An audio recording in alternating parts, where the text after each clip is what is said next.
High, কেমন আছো তোমরা? এএনএম জিএনএম এর তো আর মাত্র 15 দিন বাকি। আজ 29 তারিখ, আর বিকেল 4টা থেকে পড়তে বলেছি। লাইফ সায়েন্সের একটা চ্যাপ্টার পড়বো, আর কিছু ফুল সিলেবাস এমসিকিউ করবো, আর 7 ঘন্টা পড়বো, এটা ভেবে পড়তে বসেছিলাম। লাইফ সায়েন্সের যে চ্যাপ্টারটা এখন করছি সেটা হচ্ছে জীবনের প্রবাহমানতা। আমি এই চ্যাপ্টার থেকে সমস্ত পয়েন্টগুলো খাতাতে নোট করে নিয়েছি, সেগুলো একটু চোখ বুলিয়ে নিচ্ছি, আর তারপর এই চ্যাপ্টার থেকে যাবতীয় এমসিকিউ আছে সেগুলো সলভ করব।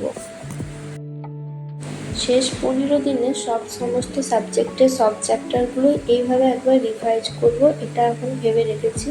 হ্যাঁ, অবশ্যই জানি 7 ঘন্টাতে মাত্র 15 দিন বাকি, এটা হবে না। আজকে 7 ঘন্টা পড়ি, এবার থেকে টাইমিংটা বাড়াতে হবে। আমার না আসলে বিকেল থেকে সন্ধ্যার দিকে তখন পড়তে ভালো লাগে, সকাল টাইমে আমি তো পড়ি না।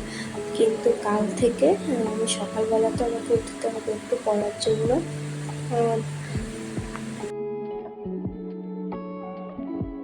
এখন বাজে সন্ধ্যে 6টা, আমার না এখন প্রচণ্ড খিদে পেয়ে গেছে, তাই এখন আমি একটু মুড়ি খেয়ে নেবো, তারপর পুরো মুড়ির সাথে আছে পেঁয়াজ কুচি আর ওই যে লঙ্কা, ওগুলো খাওয়া হয়ে গেছে। এখন একটু ভাইয়ের সাথে এসেছে একটু গল্প করতে, আমার সাথে একটু টাইম স্পেন্ড করবো। 5 মিনিটের মতো একটু রেস্ট না নিলে, মাইন্ডটা ফ্রেশ না করলে আমার আবার পড়াতে মন বসে না।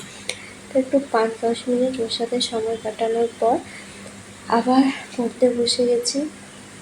যত পরীক্ষা আসছে তত টেনশন বাড়ছে, কী করবো কি না। হ্যাঁ, তো ওই চ্যাপ্টারটা আমার হয়ে গেছে। এখন আমি এই বই থেকে 625টা যে এমসিকিউ আছে শুধুমাত্র লাইফ সায়েন্সের এমসিকিউগুলো, ওগুলো একবার রিভাইজ করে নিলাম। ওগুলো মুখস্থ আগে হয়ে গেছে, সেগুলো ক্যাটাগরি 1-এর। ক্যাটাগরি 2-এর কিন্তু আজকে এক্সট্রা করে কিছু পড়িনি। ক্যাটাগরি 1-এর যেগুলো আছে ওগুলো থেকে অবশ্য হয়ে যায়। আর বইয়ের সাথে সাথে আমার খাতাতেও ফুল সিলেবাসের এমসিকিউ আছে, প্রায় 900-950 ওর মতো আছে। আর তাছাড়া চ্যাপ্টার ওয়াইজও আছে। এতগুলো মনে রাখা, সবগুলো মনে থাকে না, প্রচুর রিভাইজ করছি যাতে পরীক্ষার সময় অন্তত ভুলভাল লিখে না আসে। আর আমার হয় বাড়িতে যখন পড়ি তখন ঠিক থাকে, কিন্তু যেই পরীক্ষা হলে যায় সে সব কোশ্চেনকে আমার নতুন নতুন মনে হয়। আচ্ছা, তোমাদের কার কার সাথে এরকম হয় আমাকে একটু জানিও তো। আজকের মতো পড়া হয়ে গেছে, এখন বাজছে রাত 11:30, আর এখন খেতে বসেছি। আর এই যে লুচি আর আলুর তরকারি। আর খাওয়ার পর এখন বইগুলো বইয়ের জায়গায় রেখে দিলাম।